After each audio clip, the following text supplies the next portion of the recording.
latest treatments for prostate cancer is something called HIFU. It sounds like some art of self-defense, but it's high intensity frequency ultrasound. Right. So what's that and why is it so great?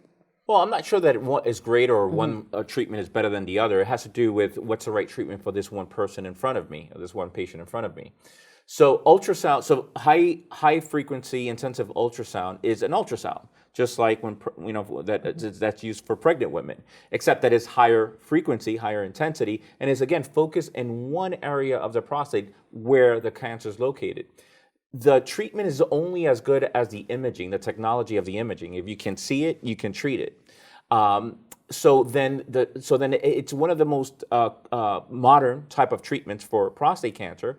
It's really more for those with low-grade disease. So those that have a more advanced type of prostate cancer, it's not a good treatment for them. Those with Gleason 6s or even Gleason 7s, it has to be the right patient population. That could be treated very effectively and appropriately, always combined with proper lifestyle practices. So let me check this. So this is using targeted ultrasound. Correct. On a tumor. Correct. So what's the difference, or what's the benefits or downsides of ultrasound targeted on a tumor versus the laser therapy targeted on a tumor? The technology radiation, is completely right. different. With the things we spoke about, stereotactic therapy, where there's a radiation coming from outside the body to inside the body. The ultrasound, the HIFU, there's a probe inserted in the rectum, and from the head of that probe, there's radiation lasers going to the tumor of the prostate. Well, sound frequency. Sound frequency, yeah. So, but is there less risk with sound frequency than there is with radiation beams or laser beams? They're not being burning skin, broader scope of damage to tissues, one versus the other?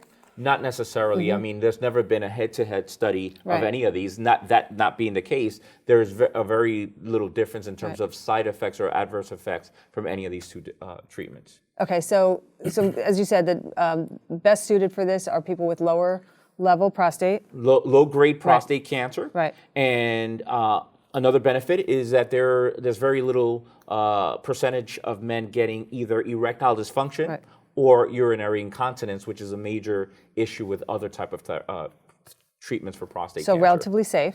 Relatively safe. Right. Covered by insurance? In some cases, it is.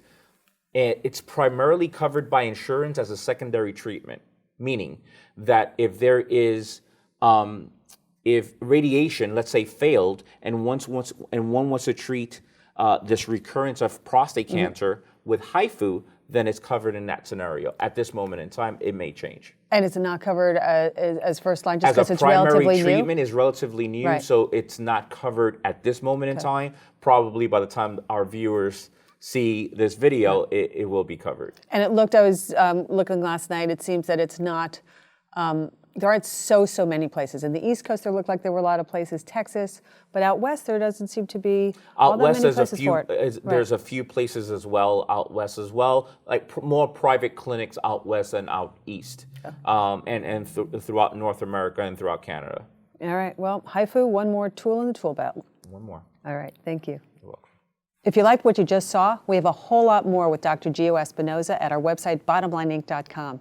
And do me a favor, share this, tell your friends. We have so much great information. Come to bottomlineinc.com.